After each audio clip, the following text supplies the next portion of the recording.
Hello, everyone, and welcome to the Moony Movie Show. Welcome back to our countdown to the Oscars 2026. And in this video, we're going to be covering Sinners. Now, you might be thinking, Dakota, didn't you already review Sinners back in your 2025 summer roundup? You're right, I did. I did do that. You know that video that I left on a cliffhanger, said there was going to be a part 2, then never did? Yep, that one. Yep. That's the one I covered Sinners in. Oops. Anyway, it's relevant again, so I'm going to talk about it. Really, I'm going to just throw up my review from 6 months ago. So, for the next couple minutes, if you were one of the 4 people who watched my summer movie roundup, you're going to get a little bit of deja vu. But don't worry, this is a new video, so new content is necessary. I'm going to give a little bit more commentary near the end, because time has passed, and some things I've changed my mind on, some things I've reaffirmed my beliefs on. Things change.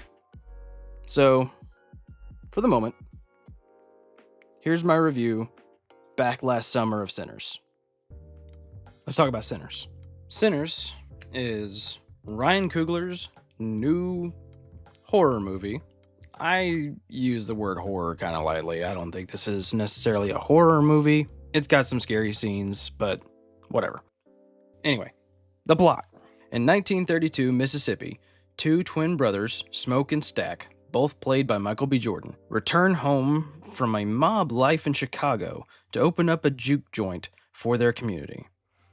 Their musically gifted cousin Sammy joins in, despite his preacher father's warnings, and on opening night, Sammy's transcendent blues attract vampires. Dude, this movie's so good. Hold on. No, I can't talk about the good yet. Alright. I gotta start with the negatives. That's hard. I don't really have that many. Okay, so I have like 2 negatives. 2. And the first one isn't even really a negative. So there's a scene in this movie where music is playing and all the different eras of black music are kind of combined into this very special scene. First time I watched this movie, it was a little bit jarring. It took me a second to kind of adjust to what they were trying to do and what they were trying to say. I grew to appreciate it the second time I watched it. Even really by the end of the scene the first time I watched it, but really truly the second time I watched it, I was like, actually I do dig this. So it's kind of like a half negative. Like, I feel like if you're watching the movie for the first time like I did, that scene is just a little bit jarring at first. Takes a second to get used to. So half negative there. The only other negative I have about this movie is also just kind of a weak negative to have, but I have it anyway, so I'll say it. This movie has 2 endings. The movie ends, and then the credits roll, and then there's like a 10-minute after credits scene that is really the true ending of the movie. Like, this isn't one of those situations like a Marvel movie or any kind of other movie that have had these little short after credits scene, little teases for a sequel or whatever. This is like a ending to the movie that plays after a good chunk of credits have rolled. So I thought that was kind of interesting. Even on second viewing, I was like, why didn't they just make this the end of the movie? But whatever. It's fine. It's great. It's a great ending to the story. I loved it. I just thought it was odd that they made an after credits scene the true ending of the movie rather than putting it before the credits. Small nitpick, I know. But when you're talking about negatives for this movie, you kind of have to nitpick. This movie's amazing. It's hard to find negatives about it. So, yeah, those are my only 2 negative things to say about Sinners. Now let's get on to all the things I loved. First, I want to talk about the cast, because the cast carries this movie so well. Wunmi Mosaku? I'm so sorry if I'm mispronouncing that. This tongue was just not trained for words like that. I'm sorry. Either way, I was unaware of her skills. She has that small role in Loki where she has that really good scene of her standing in the rain. Other than that, I've never seen her, and I was unaware of the skills that she had. She was great in this movie. I loved every second she was on screen. She's awesome. I want to see so much more of her. Miles Caton? I don't know, man. Names are hard. Sammy, the kid who plays Cousin Sammy, who to my knowledge I've never seen in anything before, was a great standout of the movie. I think there's an argument to be made that he is the true main character of the movie. He's awesome. I mean, this dude shared scenes with Michael B. Jordan and Haley Steinfeld and Delroy Lindo, and he carried his own. And he's just a kid. I mean, how old is he? I'm not going to look that up. He's young. You can take my word for it. He's a pretty young dude, and he stood out amongst this amazing cast. He did such a great job, and I loved his character. Speaking of Delroy Lindo, he's a bit of an unspoken hero in this movie. Dude's a great actor, and I love his character in this. As small of a role as it is, it's a great one. Haley Steinfeld is such a talent. I first saw her in True Grit when she was much younger. But after Pitch Perfect and The Edge of 17, it's been a joy to see her career just take off. Especially in her voice acting roles, surprisingly. You know, obviously we've seen her in Spider-Verse, is probably the biggest one. She was also in Arcane, which I finally watched. Oh my god, that show's a masterpiece. But I don't want to get too caught up in that because I'll talk about that for an hour if you let me. But she's great in this role too. She isn't as important as I think the promotional material made it look like she was going to be. I get that she's a big name right now and they kind of wanted to ride that high and promote the movie as much as possible and see the, new Haley Steinfeld movie. Like, Haley Steinfeld's in this movie, guys. Come watch our movie. Haley Steinfeld's in it. Her role's not nearly as big as you would think. I can't make an argument that says that she's a main character in this movie. She has a relatively small role, but for the scenes that she does have, she's amazing. Our villain, Remick, played by Jack O'Connell, one of the best villains I think I've ever seen. I love a villain that is both horrible and sympathetic. Like, there's just this tiny dark part of you that roots for Remick, just a little bit. Not because you want to see terrible things happen to our main characters, obviously not, but you just kind of understand Remick's motivations a bit. And it's easy to be sympathetic with the dude. He's horrible, awful, wants to do terrible things, but you understand him and the pain he's gone through. I don't know, maybe I'm psychotic, maybe I'm too sympathetic towards villains, I don't know. But I can just see his reasonings, and it's sad. And I feel for the dude.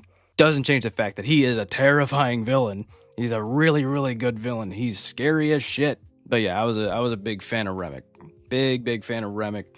Cool villain. So Michael B. Jordan. Michael B. Jordan is turning into one of my favorite actors of all time. I haven't been following his career since The Wire like a lot of other people have, but I do remember first seeing him in Friday Night Lights and just watching him through the years in movies like Chronicle and Creed. The dude's a great actor, and this might be the best we've ever seen him. And that's saying a lot. He's putting in the work in this movie. I can't complain if he at least gets an Oscar nom for this. I'm not saying he will. In fact, if I had to put money down, I say he won't. But I would be really happy if he does, because I think he's earned it in this. He did great, playing both of the brothers and their very different personalities. I would be very happy to see him get some kind of recognition for how hard a work he clearly put into this. Great actor. Love that dude. Okay, so now that I've talked about the cast, let's talk about what really makes this movie great. This movie has music in its DNA. That's what this movie truly has in its core. It's about music. And I love it so much. Miles Caton, who plays Little Sammy, that we talked about earlier, does a lot of the music himself, which I found out after a quick Google search. He is a musician, so that kind of makes sense. And this dude has a voice. He has a voice, dude. He would summon my spirit back from the dead too. If I heard this man singing in person, I would just rise from the grave. Just jaw-droppingly good. I've been humming Travelin' for days after watching this movie. It's so good. I'm saying it's so good too much. I gotta stop that. I'm so bad about that.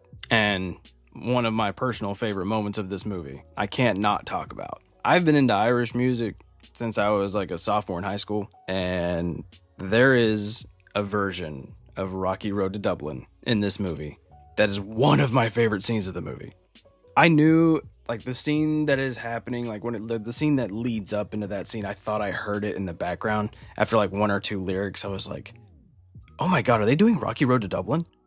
And sure enough, man, and it was one of the best scenes in the movie. I love it, and I love that song. I have for years, and it was really cool to hear it in this movie. Okay, I don't want to go too long about this movie, so I'm going to cut myself off. But the movie's fantastic. If you haven't seen it, I recommend it. On the moon phase rating, I will happily give it a full moon. Time jump. It's 6 months later. Okay, so here we are, 6 months later. Sinners is up for Best Picture. It's one of the 2 movies that might actually win it. And my thoughts on it haven't changed all that much, other than here we are 6 months later, and the year of 2025 is over, and I can definitively say that Sinners is my favorite movie of 2025. It is the movie that I'm rooting for the most to win Best Picture. I don't know if it's going to win. It's got a 50-50 shot with one battle after another. The way the award season has gone, I could see it going either way. But I'm really pulling for Sinners. I really want Sinners to win. I want Michael B. Jordan to win Best Actor, even though that might go to Timothée Chalamet for Marty Supreme. We'll see. Michael B. Jordan is my personal pick. I hope Sinners wins big. Almost all the acting categories it's up for. I'm in complete and total agreement. I love this movie, and I've watched it, 6 more times since my review came out in the summer. I've only started liking it more. I've not liked it any less. Yeah, I know this is kind of anticlimactic, but I did review this movie 6 months ago, so I still love Sinners, and I still hope it wins. But yeah, that's what I think about Sinners.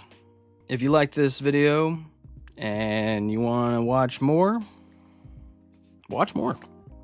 I don't know. Nah, that's shit. Redo that. All right, well, that concludes Sinners for our countdown to the Oscars 2026. If you liked it, I'm doing all 10 Oscar noms, and if you like this one and you got one that you want to hear my thoughts on, go ahead and click it. I'm going to have all 10 up by Oscar Sunday. So until then, this has been the Moony Movie Show. Have a good one.